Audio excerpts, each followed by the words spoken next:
Bonsoir à toutes et à toutes et bienvenue dans cette nouvelle rencontre des mercredis d'Actes Sud où ce soir j'ai l'immense plaisir et bonheur de recevoir Jules Fournier. Bonsoir Jules. Bonsoir Nathalie.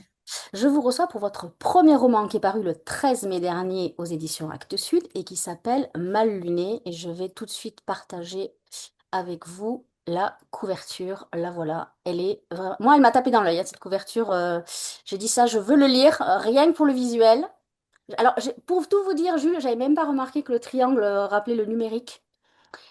Donc, c'est qu'il est très efficace hein, quand même, et les couleurs sont sublimes. Mais bon, je vais pas redire, parce qu'à chaque fois, on va me Excellent. taxer de dire que je dis tout le temps que les couvertures Actes Sud sont sublimes, mais c'est le cas. Mais c'est vrai. Donc, avant qu'on parle de votre roman, je vais rappeler à ceux qui nous regardent qu'ils ont la possibilité de vous poser des questions par mon intermédiaire. Donc, n'hésitez pas à m'écrire les questions et je les poserai en fin d'émission à Jules. Donc, Jules, je vais vous laisser nous donner les grands axes ou résumer en une. Vous avez une minute pour faire ça, pour nous raconter de quoi parle Mal luné.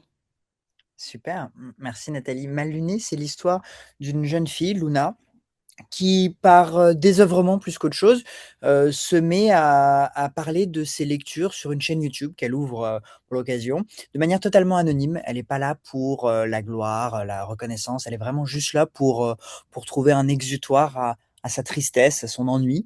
Puis progressivement, bah, ça prend. Des gens de plus en plus nombreux commencent à la regarder, commenter ses vidéos, lui demander des recommandations. Et Luna trouve dans cette chaîne YouTube une façon de s'exprimer, de dire qui elle est, qu'elle n'avait jamais connue auparavant. Et donc, au fur et à mesure que son audience grossit, elle va se prendre au jeu, elle commence à être approchée par un agent, elle va progressivement se montrer sur YouTube, délaisser les livres aussi. Et Mal luné, c'est l'histoire de cette bascule, comment on peut passer d'une activité inoffensive dans son coin à un truc qui en fait va la dépasser. Comment on devient aujourd'hui une star du numérique et comment on se retrouve à devoir s'inventer un quotidien jour après jour pour le mettre en scène et le montrer à la face d'un monde qui n'a rien demandé mais qui le regarde quand même. Ça me paraît parfait. Moi, je voudrais juste dire en introduction que c'est un texte très percutant et très intelligent et qui éclaire surtout les zones d'ombre de cette génération qui est, je sais pas si on dit hyper ou ultra connectée. Et ça, c'est vraiment intéressant. Alors, on va avoir des thématiques, vous l'avez dit, donc sur l'intimité numérique. Ça, j'avais jamais entendu ce terme, mais finalement, il a un sens. Il y a, bon, ben, on en a parlé là, les influenceurs, les booktubeuses ou tubeurs, parce que il y a les deux. Vous, c'est plutôt féminin dans votre livre. Mais moi, j'ai envie de savoir pourquoi vous avez choisi la voie du roman plutôt que celle de l'essai, de la fiction. Bon, c'est génial, hein, moi je préfère le lire en fiction que... Bon, ce serait très bien en essai, mais parfois on se dit, mais tiens, ça aurait pu aussi être un essai. C'est une excellente question. Moi, j'ai commencé à écrire par le biais de l'essai. Moi, j'ai travaillé il y a presque 15 ans maintenant avec l'ancien Premier ministre Michel Rocard. On a participé, on a écrit un livre ensemble. On travaillait sur un deuxième au moment de sa disparition. Et donc, j'étais assez familier avec le thème de l'essai. Mais justement, moi, ce qui m'intéressait, c'était de m'inscrire dans une démarche romanesque, d'essayer en tout cas, parce que le premier jour où je prendre la plume, ça ferait un peu grandiloquent. En vrai, c'est où j'ouvre mon ordinateur pour écrire. Je ne sais pas du tout si je vais en être capable. Mais ce qui m'intéresse, c'est d'utiliser l'outil romanesque pour montrer un monde. Il y a une phrase de Zola. Bah, citer Zola, ça fait tout de suite un petit peu prétentieux, mais c'est vrai qu'elle m'avait beaucoup marqué au lycée. Je pense que c'était en quatrième de couverture de l'Assommoir. Zola disait j'ai montré des plaies, je laisse au législateur le soin de trouver des remèdes. Je ne sais pas si je pourrais avoir une telle ambition, mais en tout cas, moi j'avais envie de créer un personnage et de créer une histoire dans ce monde pour montrer ce monde et pour aider des lecteurs potentiels à réfléchir à l'impact qu'a cet univers numérique sur leur quotidien. Et est-ce que vous saviez déjà au tout début que c'était pas seulement une histoire d'une influenceuse, mais celle d'une époque? Bah, déjà, si vous le dites, ça me fait très plaisir parce que c'était l'ambition un peu démesurée. Donc, vous l'entendre dire ce soir, Eh d'une oui. certaine façon, conforte toutes ces heures passées devant mon ordinateur à essayer de l'inventer. Donc, c'était l'ambition. Oui. Donc j'ai bien compris, j'ai bien lu tout Merci ce qu'il beaucoup. fallait lire. Donc vous avez choisi de prendre une héroïne, donc là, une féminine. Est-ce que c'était plus facile pour vous de vous éloigner et de mettre peut-être votre part féminine en elle? Pourquoi avoir choisi justement une femme, on va dire une femme? Même Ouais. si Mais elle a 18 ans, 18 ans, non? oui, oui, elle est en terminale au début du Ouais, roman, donc oui, ouais. elle a 18 ans. C'est super intéressant cette question et je dois vous dire que vous n'êtes pas la première à évoquer cette idée mais je pensais pas que ce serait aussi que ce serait, que ça se verrait autant. Mais oui, c'est sûr qu'il y a cette idée. En fait, il y a 3 sujets, qui ont présidé au fait d'avoir une héroïne femme. Le premier, de façon très pragmatique, c'est que, pour le meilleur, parfois, souvent pour le pire, je pense que tout ce que je raconte est magnifié par le fait que ce soit une femme plutôt qu'un homme qui le vive.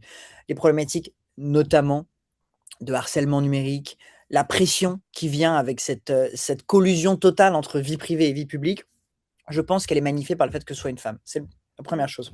La deuxième, c'est exactement ce que vous disiez, c'est, hem, moi je pense que je ne sais pas si c'est le cas de tous les auteurs, je ne sais même pas si ce sera mon cas sur tous les livres que j'essaierai d'écrire, mais en tout cas au début, j'écris un petit peu ce que je sais, ce que je connais et d'une certaine façon ce que je suis et avoir une héroïne en personnage principal me permettait effectivement de me mettre un petit peu à distance. Il y a de moi dans Luna comme il y a de moi dans le roman en général, de moi et de mes proches bien sûr, le fait que ce soit une femme m'obligeait à créer de la distance.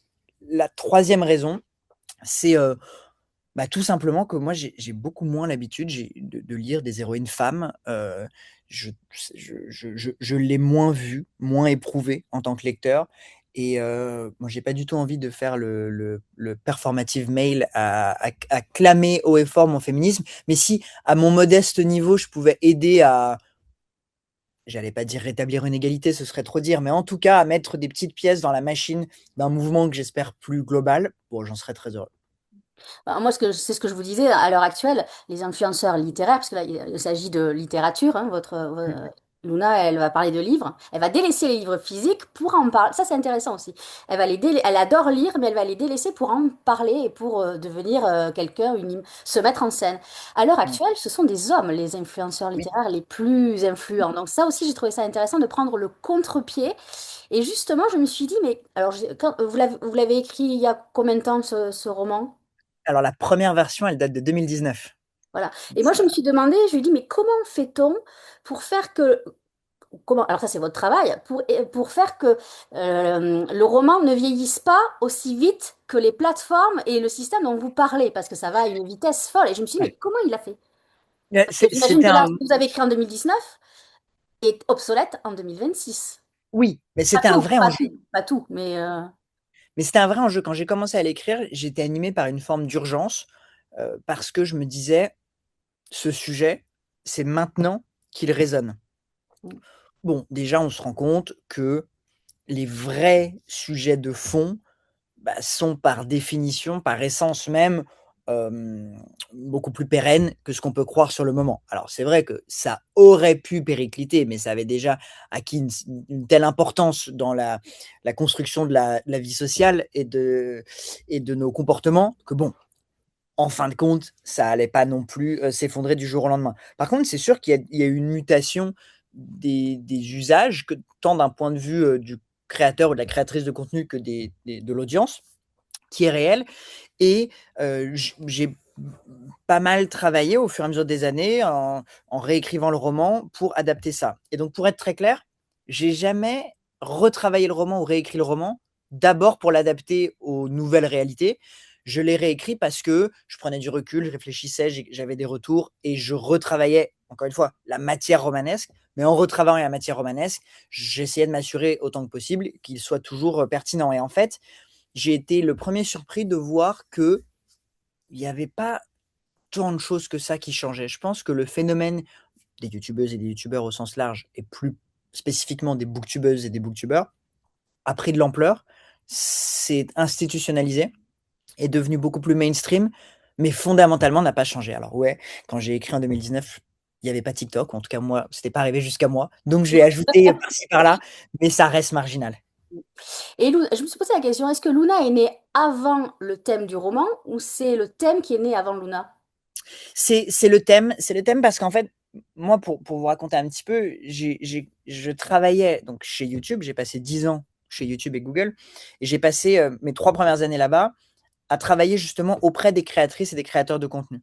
Et pendant que j'avais cette mission, j'avais trouvé très vite qu'il y avait une matière à la fois éminemment romanesque et étonnamment peu traitée en littérature, même plus généralement en fiction contemporaine. Et donc je m'étais dit là, il y a vraiment quelque chose à faire. Quelque chose à faire, d'autant plus que c'est un sujet qui interroge la façon même qu'on a de se raconter des histoires. Donc je trouvais que Ah, raconter une histoire sur ce monde qui bouleverse la façon qu'on a de se raconter des histoires, il y avait de la matière. Maintenant, pendant que je travaillais auprès des youtubeurs et des youtubeuses, j'avais pas du tout le recul nécessaire pour créer cette histoire, donc je m'étais dit, il y a quelque chose à faire. Et c'est uniquement une fois que j'ai changé de travail au sein de l'entreprise, que j'ai déménagé aussi d'ailleurs, j'étais entre Londres et Paris et j'ai déménagé en Californie, que j'ai pris le recul nécessaire et que j'ai pu trouver un angle, créer Luna et vraiment bah, créer le roman. Parce qu'au final, on fait pas un roman sur un univers, on fait un roman sur, en tout cas en ce qui me concerne, sur des personnages ou une ou des personnages et leur trajectoire. alors, il y avait quelque chose à faire. C'est aussi un sujet qui est casse-gueule, mais vous l'avez très bien fait et avec intelligence, et dans la construction, et dans l'histoire des personnages. Et il y a un personnage, moi, qui m'a intéressé aussi, c'est l'algorithme. Parce que l'algorithme, c'est un véritable personnage. Et ça, je l'ai jamais vu. Alors, peut-être que je lis pas assez de science-fiction, peut-être. J'ai jamais vu comme personnage d'algorithme. Comment vous avez fait pour travailler ça, justement, introduire ce personnage bah, qui nous prend la tête à tous, Ça, hein, c'est finalement, parce qu'on est tous sur ça, les c'est réseaux, on est tous sur Instagram, on crée du contenu à notre niveau chacun, mais ce fichu algorithme, il nous cause des problèmes quand même. Ça, c'est sûr. Bon, alors déjà, je dois vous dire, j'ai très peu l'habitude, moi aussi, de lire de la science-fiction. On peut pas tout lire. Et donc c'est un monde que je connais moins, pour ne pas dire que je connais pas. Euh, L'algorithme, en fait, déjà, quand je travaillais auprès des youtubeuses et des youtubeurs, j'ai vu à quel point c'était un sujet central de leur vie de créateur de contenu et de créatrice de contenu. C'était le point nodal de leurs angoisses, de leurs interrogations, parfois de leur enthousiasme quand les choses fonctionnaient bien. Donc, j'ai vu à quel point euh, il était personnifié. L'algorithme, c'était quelqu'un, ça faisait vraiment partie de leur vie professionnelle. Alors même que, rappelons-nous, un algorithme, ce sont des lignes de code. Aussi complexes soient-elles, aussi élaborées soient-elles, aussi puissantes soient-elles, ce sont des lignes de code, rappelons-le. Mais c'est vrai que pour les youtubeuses et les youtubeurs, c'est perçu à juste titre comme une boîte noire. On met une vidéo sur le site et puis l'algorithme va en faire quelque chose ou pas, va décider du destin de la vidéo. Euh, Ça, c'est le point de vue donc des youtubeuses, des youtubeurs. Et j'ai justement voulu essayer de le faire entrer dans le roman et, encore une fois, à mon petit niveau, mais de le faire entrer en littérature en lui donnant cette réalité concrète qui est l'algorithme. Il est à la fois.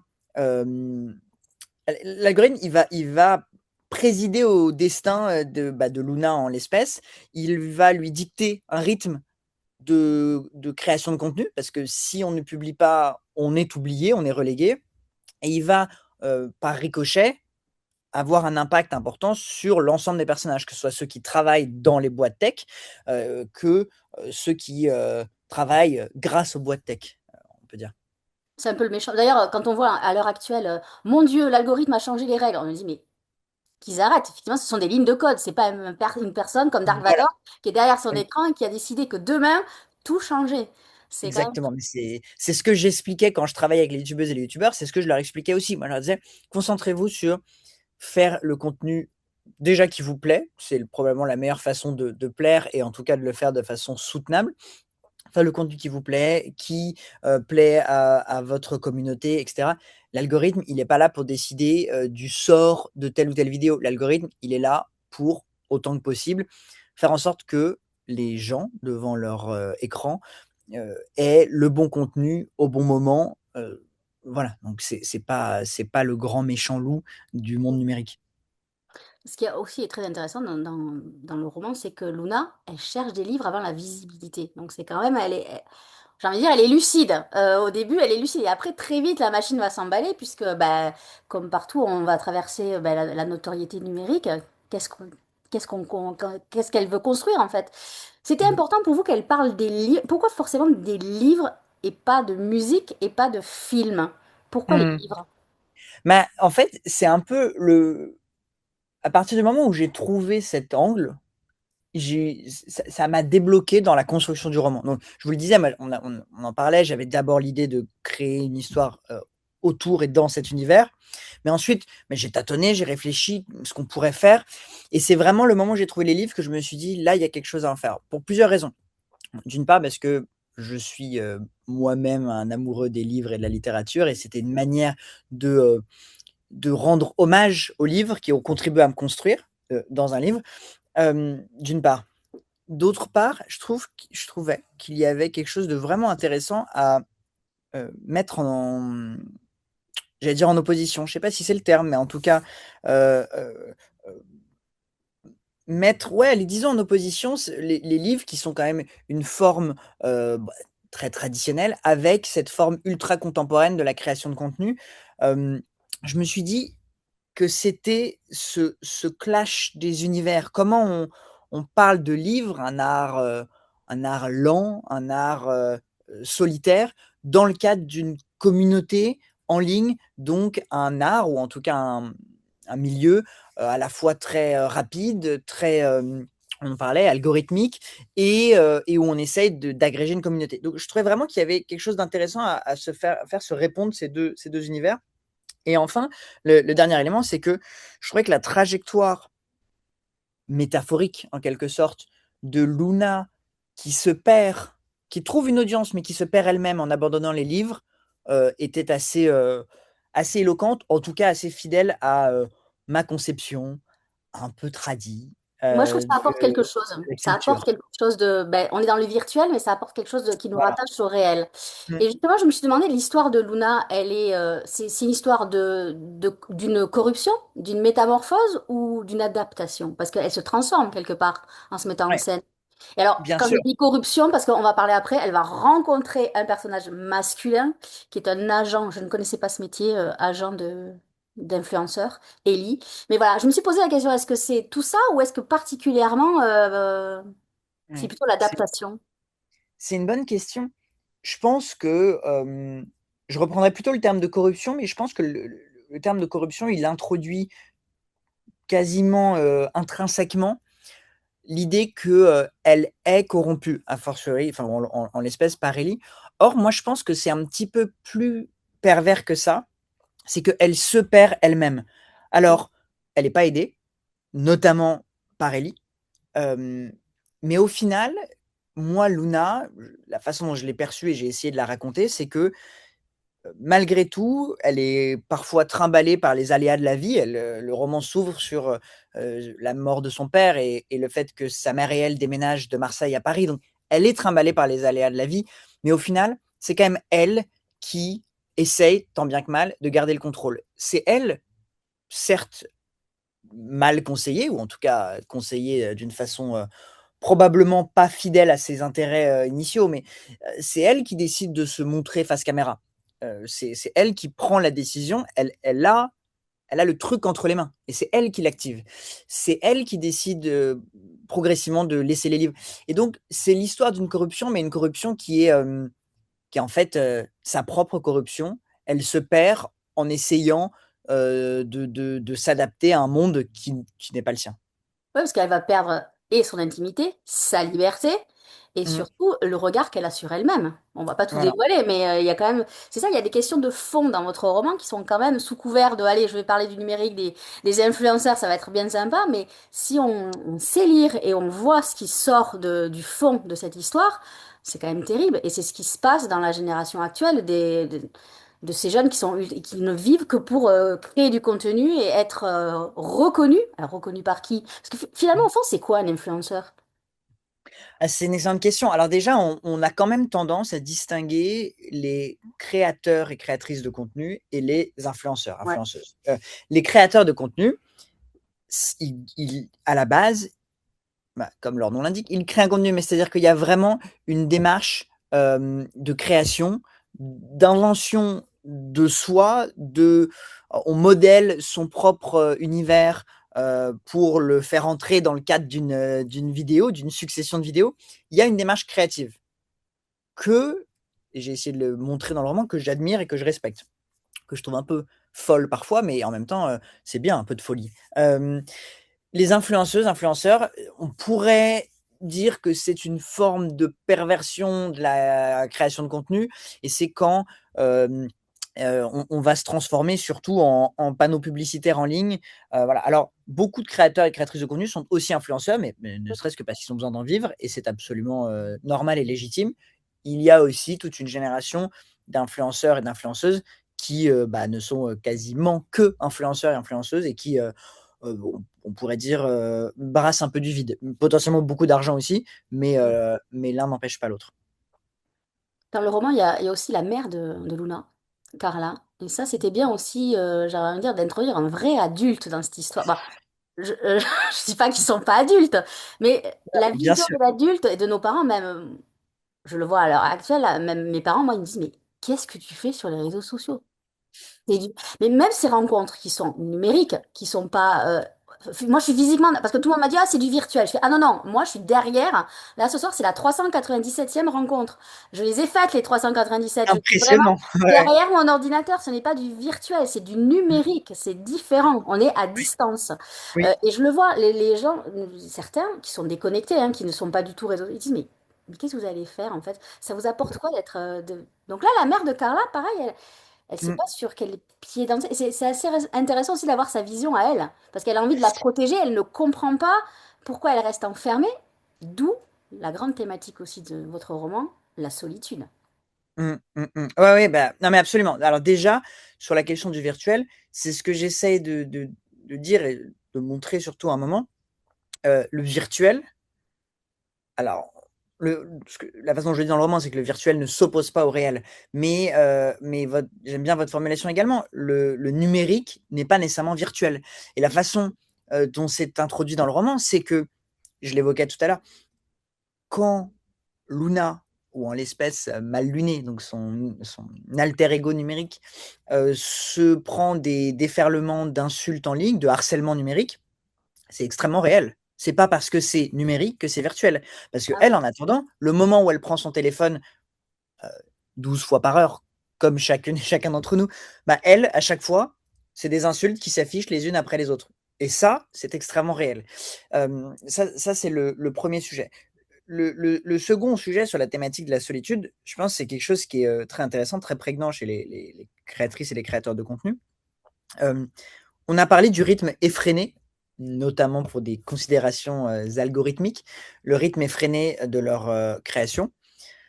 On n'a pas encore évoqué cette dimension solitaire du travail, qui est très paradoxale parce que, Luna, au Mal Luné, à un moment, elle a, des milliers, des dizaines de milliers, des centaines de milliers d'abonnés sur sa chaîne et pourtant, depuis la perspective de sa mère, c'est incompréhensible. Elle passe quand même des nuits blanches, toute seule dans sa chambre, à pianoter sur son ordi, en l'espèce à monter ses vidéos, potentiellement un calvaire long, le montage, comme j'essaie de l'expliquer. Hem et puis, même quand elle fait ses vidéos, bah, elle est toute seule dans sa chambre, elle allume sa caméra et elle parle, elle fait des prises les unes après les autres. Hem donc, c'est un métier éminemment solitaire et Luna dans le roman, comme beaucoup de créatrices et créateurs de contenu dans la vraie vie, heu, essaye de se mettre en contact avec d'autres créateurs, d'autres créatrices, de faire des collabs, pour, d'une part, de façon intéressée, pour se faire, grossir les uns les autres en s'exposant à des audiences nouvelles, mais aussi de façon extrêmement sincère et authentique pour confronter leur propre solitude, parce que ce sont des univers éminemment solitaires. Il y a aussi le rapport aux autres. Parce que le Mmh. rapport aux autres, il est hyper important pour elle. Et moi, j'aimerais bien qu'on parle du personnage de Ellie, parce qu'il est quand même un peu énigmatique, cet Ellie. Il arrive là, on se dit, mais tiens, ça veut dire, ça pourrait nous arriver, nous, si jamais quelqu'un venait nous dire, ah, ben, j'adore votre contenu, je suis agent numérique. Il est assez.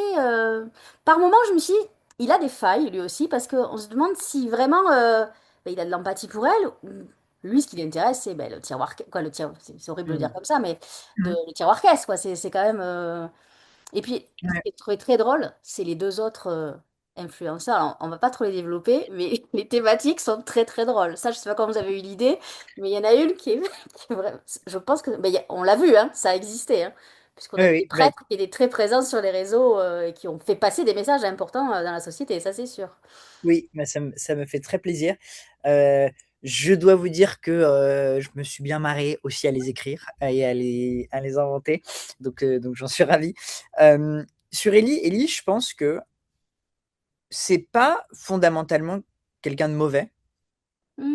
quelqu'un d'un peu paumé, qui sort d'une grande école, mais qui a pas du tout envie de se lancer dans une carrière comme la plupart de ses potes. Ça l'effraie, physiquement, ça l'inhibe, ça le compresse, ça le contraint. Il a pas du tout envie de ça.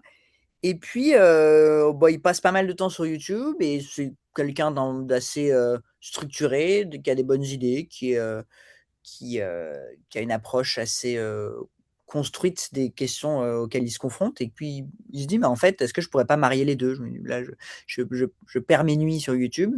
Peut-être que à mon niveau, je pourrais aider des youtubeuses et des youtubeurs qui sont, on l'a évoqué, mais souvent, je ne vais pas faire de généralité, ça dépend, mais qui peuvent être des êtres, des personnes éminemment créatives et très libres. Et donc, Ellie se dit, à juste titre, bah, peut-être qu'un peu de structure, ça pourrait les aider à franchir des paliers. Évidemment qu'il y a une dimension financière derrière tout ça, mais je pense pas que ce soit je pense pas que même ça, ce soit éminemment mauvais. Ellie, alors il a pas de besoin financier réel. Les lectrices et les lecteurs verront peut-être pourquoi, mais il a pas de besoin financier, mais il veut gagner de l'argent, un petit peu d'argent, mais bah, comme tout le monde. Après, pour lui, c'est une activité professionnelle, et évidemment que son idée, c'est de gagner de l'argent. Alors, j'allais dire d'en vivre. Il n'a pas besoin de ça pour vivre, mais d'en vivre. Euh, mais donc c'est une démarche intéressée dans la mesure où toute activité professionnelle peut être perçue comme motivée par l'argent. Mais c'est pas quelqu'un de mauvais. C'est quelqu'un qui a une approche radicalement différente, par contre, de l'activité de youtubeuse ou de youtubeur, et qui va confronter sa propre façon d'être et de penser et d'agir à celle de Luna. Est-ce que vous pensez que cette intimité numérique dont vous parlez aussi, ben, Ellie et d'autres agents, hein, j'imagine, ont compris que c'était une ressource qu'il fallait vraiment exploiter? Et est-ce qu'aujourd'hui, c'est ça qu'ils cherchent exactement, les agents Mais les agents, ils ont vite compris qu'il y avait là, l'économie des créateurs et des créatrices est un énorme business. Et je pense pas qu'on trahisse quelque secret que ce soit en le disant, mais de la même façon il y a une myriade d'économies culturelles et créatives qui sont en même temps des grosses industries. La créateur économie est en train de le devenir, ou même d'ailleurs l'est devenu. Aujourd'hui, c'est un état de fait.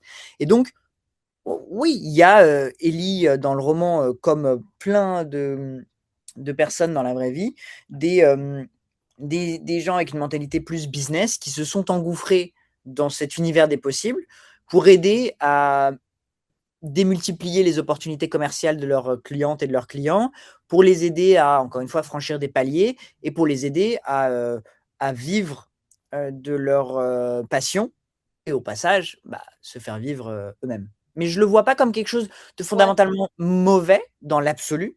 Je pense juste que dans le roman, euh, c'est des, ça contribue, on en parlait tout à l'heure, mais à pervertir Luna, ou en tout cas à la sortir d'elle-même. Et alors justement, qui surveille le plus Luna? Ce sont ses abonnés ou c'est elle, finalement? Bah, en fait, je pense qu'elle vit sous le diktat de ses abonnés.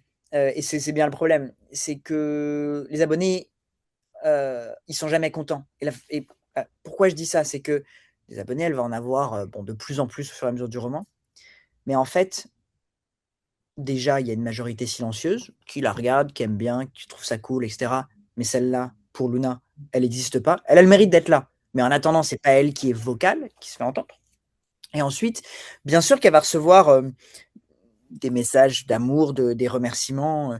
À ce sujet, moi, il y a un sondage que j'avais lu il y a une dizaine d'années quand j'avais commencé à travailler chez YouTube qui m'avait beaucoup marqué, qui était, il me semble que 40% des adolescents américains trouvaient que pensaient que leur youtubeur préféré les comprenait mieux que leur meilleur ami.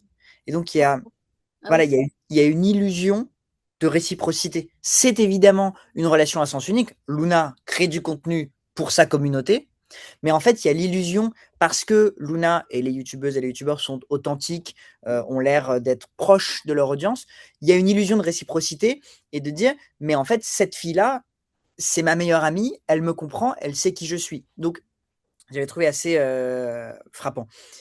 Donc, évidemment qu'elle a une communauté qui va lui donner beaucoup d'amour, mais au final, ce que j'essaie de décrire, c'est que ce qui reste à la fin de la journée, la sensation aigre dans l'estomac, c'est les messages d'insultes, les reproches, les commentaires, les critiques, même si ils sont minoritaires, au final, c'est ça qui reste. Et donc, ça va être l'audience qui va lui dire ah, t'as changé, par exemple, quand elle parle de moins en moins de livres, voire qu'elle a délaissé les livres, t'as changé, t'es plus la même. En fait, se prendre ça tout le temps. Il y a des trucs plus graves, mais même ce qu'on pourrait qualifier d'anodin, plutôt banal, bah, au final, cette somme de banalité, ça va l'atteindre et je pense que c'est extrêmement compliqué de se construire là-dessus. Donc au final, c'est probablement, pour revenir à votre question, c'est probablement son audience qui est la meilleure et la pire gardienne de la pureté du temple.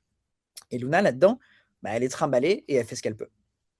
Et c'est quoi qui a le plus de pouvoir? C'est ce que nous sommes réellement, comme Luna, elle est, ou c'est la version d'elle-même qu'elle sait raconter? Mm. Bah, en fait, je pense que le problème vient du fait et ou du moment où la version qu'elle s'invente prend le pas sur ce qui elle est vraiment. Il y a une forme sur les réseaux sociaux, sur YouTube, de diktat de l'authenticité, de je l'évoque dans le roman, la relatability, donc le fait de pouvoir relate, donc comment dire, se sentir compris et de pouvoir se retrouver dans le ou la youtubeuse, la youtubeur qu'on suit. Donc, il y a cette forme d'obligation à être vrai. Mais qu'est-ce que c'est être vrai quand déjà on vit sous l'œil des caméras? Pas évident. Mais en plus quand on parlait tout à l'heure des injonctions de l'algorithme, quand il faut produire du contenu, en permanence. Donc ça veut dire être vrai quand on doit, ce que je dis dans le roman, s'inventer un quotidien assez intéressant, assez riche, assez dense pour être monté en vidéo et montré jour après jour. Je sais pas vous, mais moi, mon quotidien, il est top, hein, mais il est pas assez passionnant pour en faire une vidéo de 10 minutes tous les jours. Donc, Ah qu'est-ce oui, que moi non c'est plus. s'inventer un quotidien Ouais, qui ouais. vaut le coup d'être montré, tout en étant authentique, en étant soi-même? Et c'est là où, en fait, il y a une forme d'impossibilité à continuer à être vraiment soi-même. Parfois, je me dis, il y en a des booktubeurs, des youtubeurs qui sont très bons. Et des fois, je me dis, mais pourquoi ils prennent pas un stylo ou un clavier, ils nous écrivent pas un livre? Parce qu'ils savent se raconter quelque chose. Donc, c'est quoi qui leur fait peur, à votre avis? C'est la facilité de se dire, ben voilà, je me montre, je parle, plutôt que d'aller faire des phrases, travailler une thématique. Vous pensez que c'est ça? Bah, alors déjà, des youtubeuses, des youtubeurs qui ont écrit des livres, il y en a eu quelques-uns et Léna Situation a écrit 2 best-sellers. Alors ce ne sont pas des fictions qui se racontent, mais de fait, ce sont des livres qui se sont, extrêmement bien vendus, qui ont trouvé leur public. Donc ça, je pense que c'est une démarche qui est, franchement que je trouve top et il faut le reconnaître et l'encourager et voilà. Hem, Après, il y a plusieurs considérations. D'une part, il y a une considération de temps. On en parlait tout à l'heure, mais on n'est pas sur les mêmes temporalités. Le temps du livre est un temps qui lui est propre et qui est éminemment différent de celui du numérique. Hem, les youtubeuses et les youtubeurs qui en vivent, ils sont, encore une fois, contraints à une forme de rythme effréné et prendre le temps, le recul nécessaire pour écrire un livre, je dis C'est pas une que c'est perte de impossible, temps. C'est mais une je dis perte que de temps. c'est voilà, c'est une exigence et d'ailleurs Je n'en dirai pas plus, mais Luna est confrontée à ça à un moment dans le roman. Précisément à quel moment je peux prendre le temps de faire ce qui me plaît vraiment. Donc d'une part, il y a ça. D'autre part, je pense qu'il y a aussi la question, j'ai aucun doute, que des dizaines, des centaines de youtubeuses et de youtubeurs pourraient prendre la plume et construire une histoire, des personnages, une tension narrative. Mais je pense que pour beaucoup d'entre elles et beaucoup d'entre eux, ils ont simplement aussi un autre médium Mm. d'expression qui qui n'est pas mieux ou moins bien. Il n'y a pas de. Voilà, chacun, d'un point de vue créatif et d'un point de vue d'audience, de ce qu'on préfère recevoir comme médium, il n'y a pas de mieux ou de moins bien, mais ils et elles ont ce médium privilégié qui leur permet. Il faut quand même se rendre compte de la liberté absolue qu'ils ont en théorie, puisqu'on en parlait tout à l'heure et on en parle dans le roman, c'est une liberté à double tranchant, mais la liberté absolue théorique qui est, à tout moment, je prends mon téléphone ou mon ordi, je l'allume, je parle. Il n'y a aucune médiation. Moi, je crois beaucoup dans le pouvoir de la médiation, mais en tout cas, eux ont l'expérience de cette capacité créative et créatrice sans aucune médiation. C'est directement eux et directement leur audience. C'est quelque chose, je pense que c'est difficile d'en revenir. Pour un livre, on en parlait, c'est des semaines, des mois, des années de travail, c'est toute une chaîne de fabrication du livre avec des relectures, des corrections, c'est un format contraint par essence.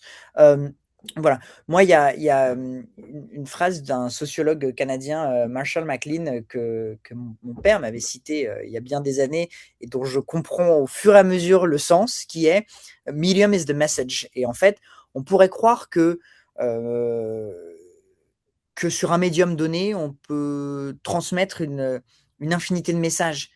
C'est vrai jusqu'à un certain point. Et je pense que le médium, d'une certaine façon, conditionne le message. Eux, ils sont habitués au médium de YouTube. Donc, euh, donc voilà. Mais après, je n'attends que ça. Je serais très heureux de lire des récits de youtubeuses et de youtubeurs et puis de les Non, mais comme ils confronter. savent créer des personnages, finalement, ils se créent un personnage. Donc je me dis, en création de personnages, ils sont pas si mauvais que ça, quoi. Ah, Après, mais non, écrire c'est un même livre, plus.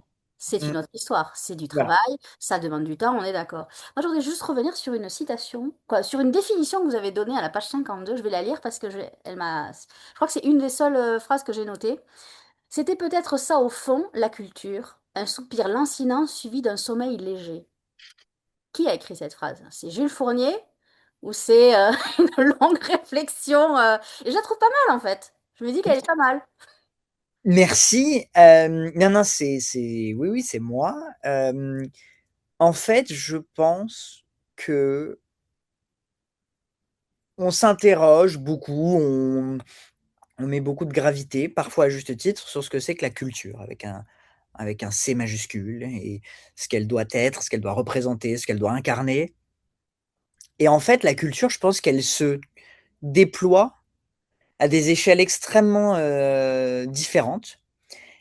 Je veux pas entrer dans un relativisme absolu de dire que tout se vaut, mais en tout cas, je pense que beaucoup de choses méritent d'être vues, entendues, et en tout cas considérées et respectées. Et je pense qu'au final, la culture, c'est aussi la façon dont on éprouve les œuvres. Euh, Parfois, il y a des œuvres, et encore une fois, je dis œuvres de façon extrêmement large, sans considération de valeur. Euh, il y a des œuvres bah, qui font réfléchir, qui font pleurer, qui font rire, qui irritent, qui énervent, et puis parfois, c'est juste ça, c'est on soupire parce que bon, c'était un peu fatigant, parce que c'était un peu chiant, parce que c'était grandiose et qu'on se rend compte qu'on sera jamais à la hauteur, parce que plein de choses. Et puis on s'assoupit, et puis on passe à autre chose, et puis ça infuse d'une façon ou d'une autre. Et c'était une façon un peu détournée, mais de parfois de dégonfler cet énorme ballon de baudruche qu'est la culture et que je respecte, que j'admire, mais je pense que la culture, c'est aussi parfois ne pas trop se prendre la tête. C'est comme les librairies, ce ne sont pas des temples. La porte est ouverte à tout le monde. Je le dis souvent parce que souvent on me dit ah Oui, non, non, je peux pas rentrer dans une librairie, c'est pas pour moi. Bah, je dis pourquoi c'est ouais. pas pour toi? C'est Si, ça, mais c'est, on sacralise des lieux qui ne devraient pas. C'est un lieu de rencontre et d'échange, une librairie. Je veux dire, mais, allez, vous, rentrez dans une librairie. Pas les. J'ai rien contre les grands centres commerciaux, les chaînes, j'ai rien contre ça. Mais allez voir un libraire, allez rencontrer un libraire. Vous allez voir, vous allez avoir des échanges dont vous vous souviendrez longtemps. Ça, c'est sûr. absolument. Et puis là, alors moi, j'adore les librairies, mais c'est effectivement cet accès direct à de la culture. À très bas prix, parce qu'il y a quand même des livres qui coûtent à partir de peut-être 1,50 € ou 2 €, des tout petits livres folio, parfois des livres d'occasion, etc.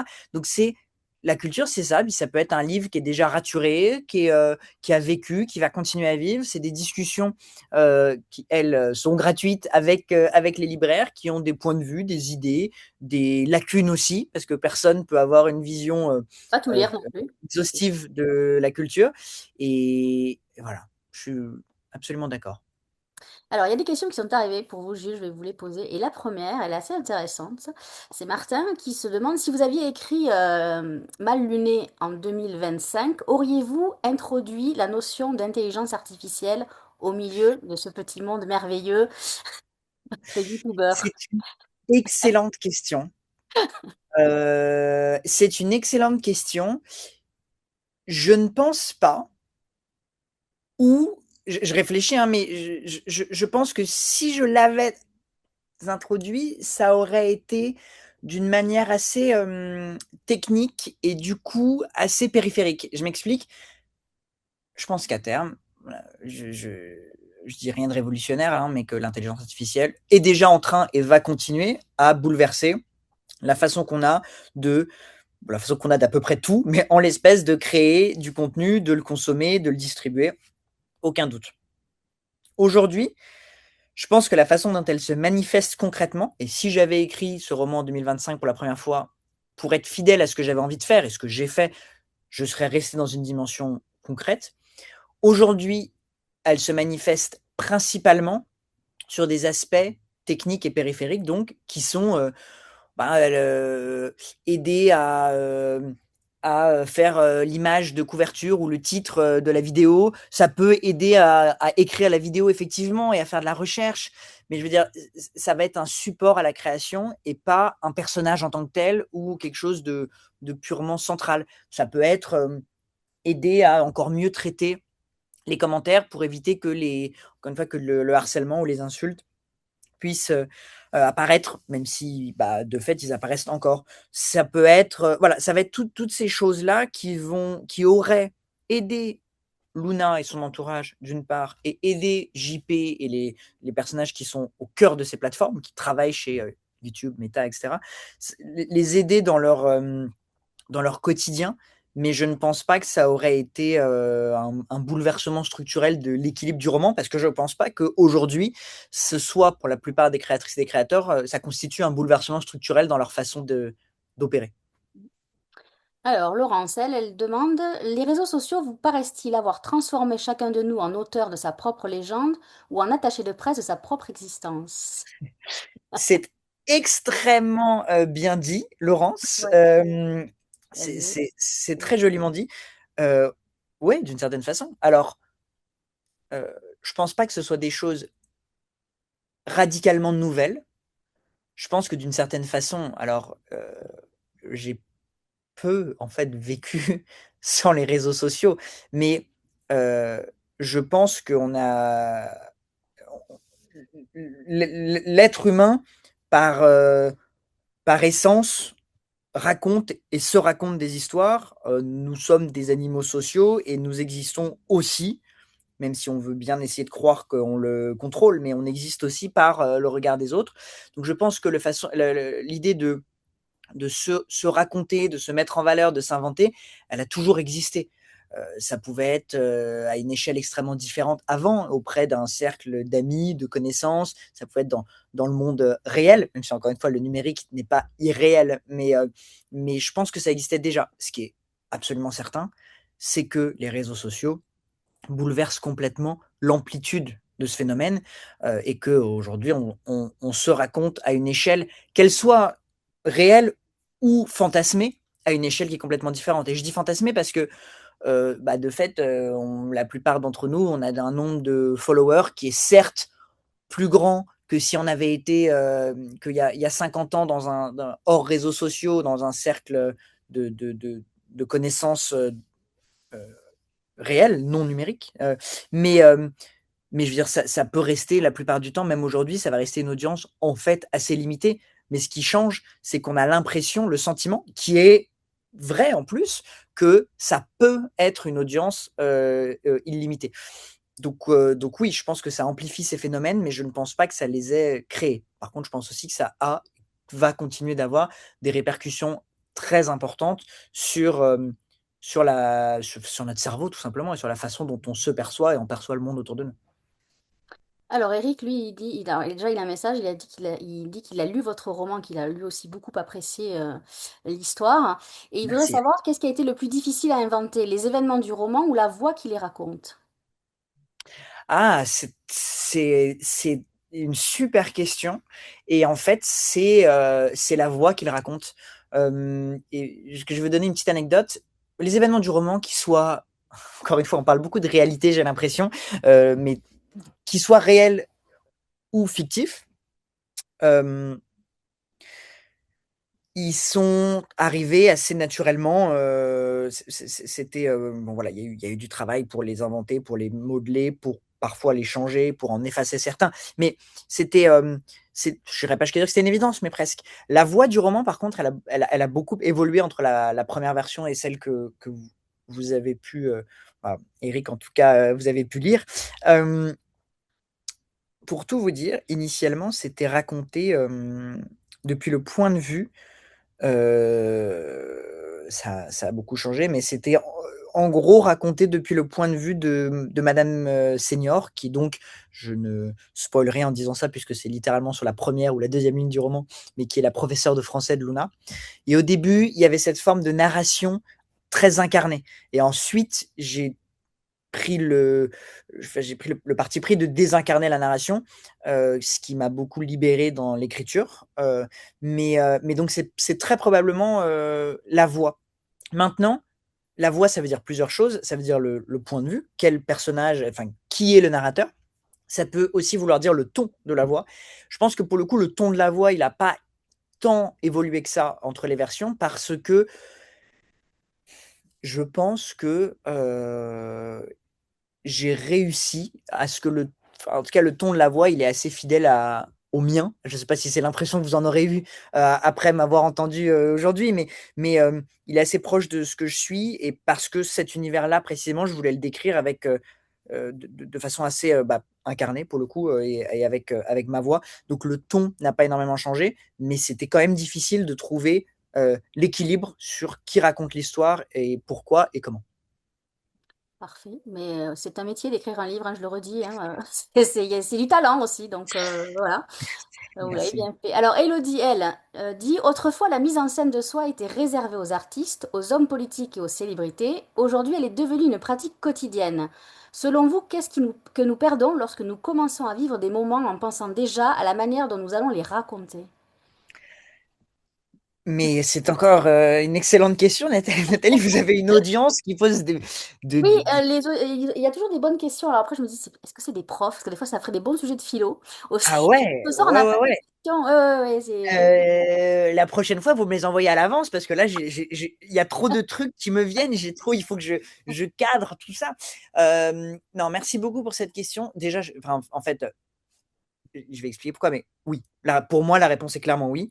Et je pense que c'est une discipline que l'on doit s'imposer, en tout cas que j'essaye de m'imposer moi-même avec plus ou moins de réussite, de ne pas vivre des moments en pensant.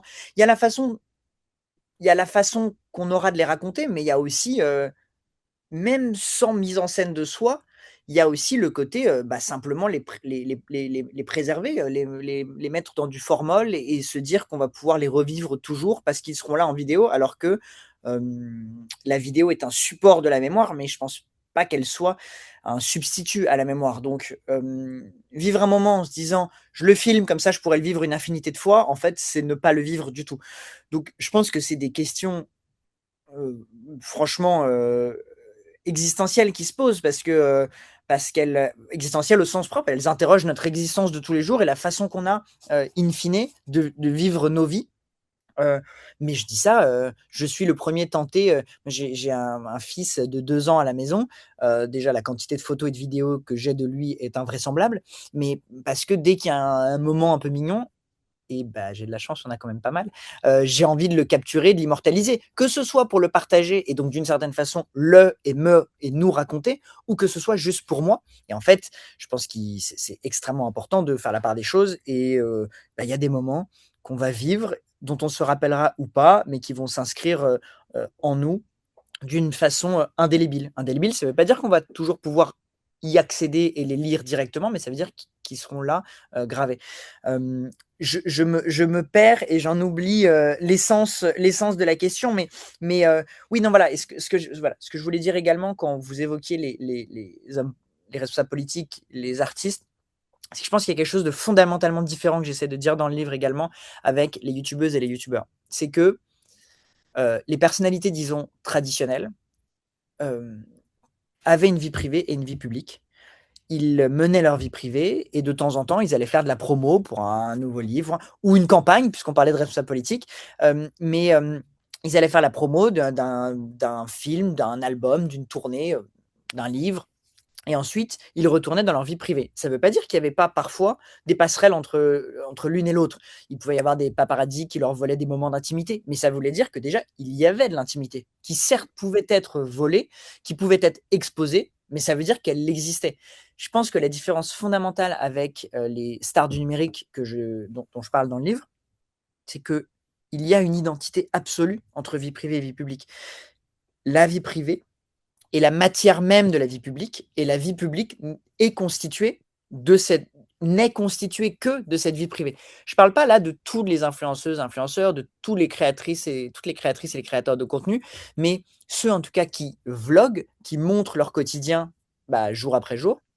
Pour eux, c'est même plus une histoire de penser sa vie pour la, enfin de est-ce que immortaliser des moments pour se raconter va pervertir leur quotidien?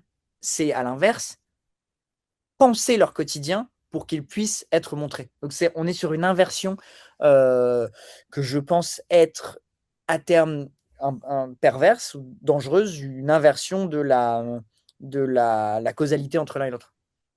Alors, on va prendre la dernière question, c'est Félix qui la pose. Avez-vous eu des romans qui vous ont inspiré pendant l'écriture? Oui, absolument. Alors, moi, j'ai réalisé en essayant d'écrire que les romans, il y a certains romans que j'admire qui, à la limite, inhibent mon désir d'écrire. C'est pas très original, hein, mais quand je lis Romain Gary, je me dis bon, peut-être pas la peine. Voilà. Ce qui veut pas dire, parce que là maintenant je vais citer des romans qui m'ont inspiré, donc on va dire ah oui, donc en gros il y a les très bons romans qui inhibent et il y a ceux qui te disent, qui te font dire ah bah ça je peux le faire. C'est très loin de là. Mais il y a des romans plus contemporains déjà et bah, on parlait de relatability tout à l'heure, mais des romans où je peux un petit peu plus me reconnaître d'une certaine façon et qui me donnent envie d'écrire et qui effectivement inspirent ma façon d'écrire. Le premier auquel je pense, que j'ai lu après avoir écrit déjà une première version de Luna et qui, je sais, a inspiré la façon dont je l'ai réécrit. C'est un roman publié chez Actes Sud, mais je vous promets C'est que ce n'est pas corporate, une Julie. opération téléguidée. Un roman écrit par Pierre Ducrozet qui s'appelle L'invention des corps. Non seulement bon, le sujet je veux dire, est pas extrêmement éloigné du mien. Enfin, en tout cas, il aborde aussi une question très technologique et liée au bouleversement des usages provoqués par la tech. Mais c'est surtout ce qui m'avait frappé, ce qui m'a inspiré, c'est la façon dont il l'écrit. C'est une écriture. C'est une écriture qui est haletante, qui est dépouillée de tout ce qui est inutile, de ponctuation, de mots en trop, sachant que je dois le reconnaître, mon écriture par défaut, avant que je la retravaille et qu'on m'aide à la retravailler aussi, mon écriture, c'est l'inverse. Elle a tendance à être un peu empoulée, j'en mets beaucoup, parce que parfois j'ai la volonté de trouver la tournure, l'adjectif précis, et donc je vais avoir tendance à enrober un peu. Et lui, il m'a aidé à me libérer en disant, allez, on s'en fout.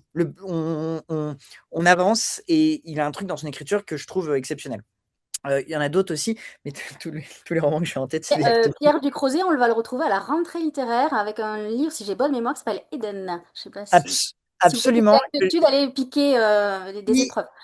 que je n'ai pas encore lu, mais que mon éditrice très gentiment m'a transmis parce qu'elle sait que c'est un auteur que d'ailleurs j'espère rencontrer un de ces quatre, mais un auteur qui m'a beaucoup inspiré.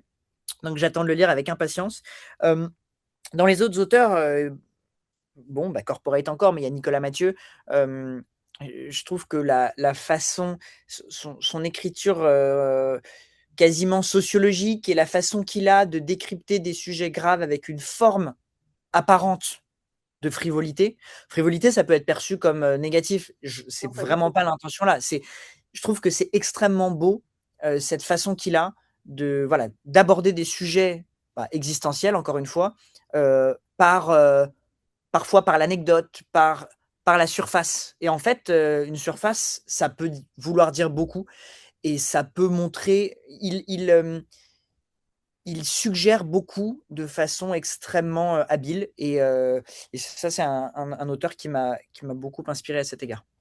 On l'avait reçu, il était venu fêter avec nous les 5 ans des rencontres et il était venu parler de cinéma puisqu'il allait au Festival de Cannes avec l'adaptation. Et d'ailleurs, je vous engage à aller voir sur notre chaîne YouTube le replay de l'émission parce que c'est très intéressant d'entendre Nicolas Mathieu parler de cinéma et d'avoir le regard sur ce que Alex Lutz a fait de son film en fait. Donc ça, Oui, c'est mais hyper intéressant. vous voyez, Euh, je suis bien corporate. Corporate Actes Sud et corporate sur les rencontres. Parfait, ben voilà.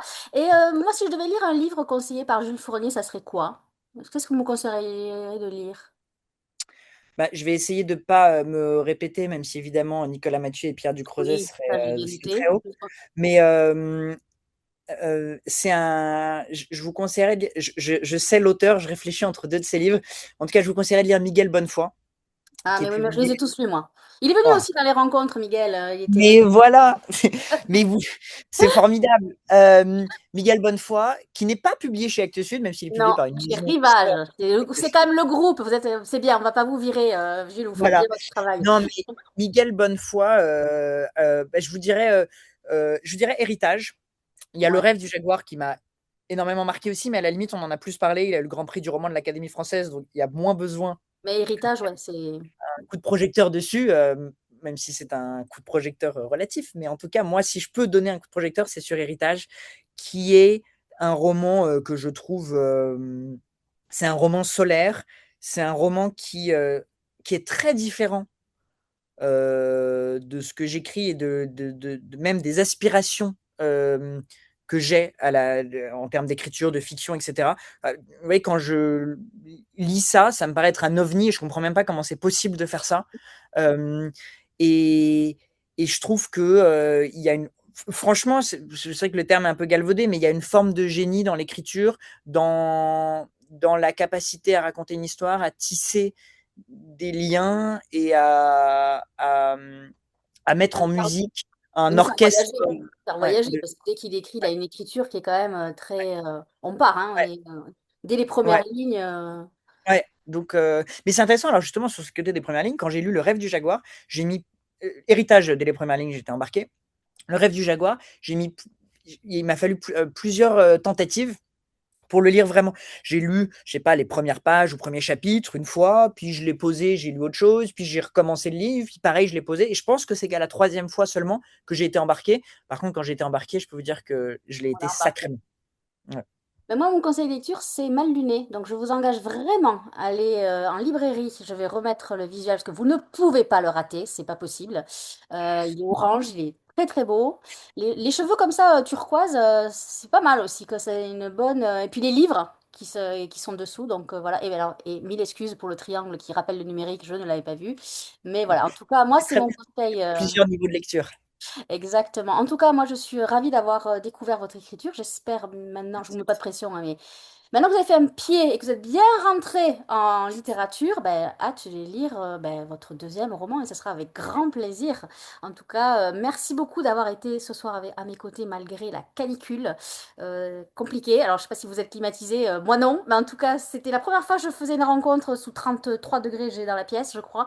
Mais en tout cas, ravi parce que la chaleur ne nous empêchera jamais de parler de littérature. Donc, allez en librairie, allez lire Jules Fournier, c'est chez Actes Sud et je vous souhaite un bon vent avec ce livre. Je vous souhaite une bonne soirée et encore un grand merci d'avoir été à mes côtés.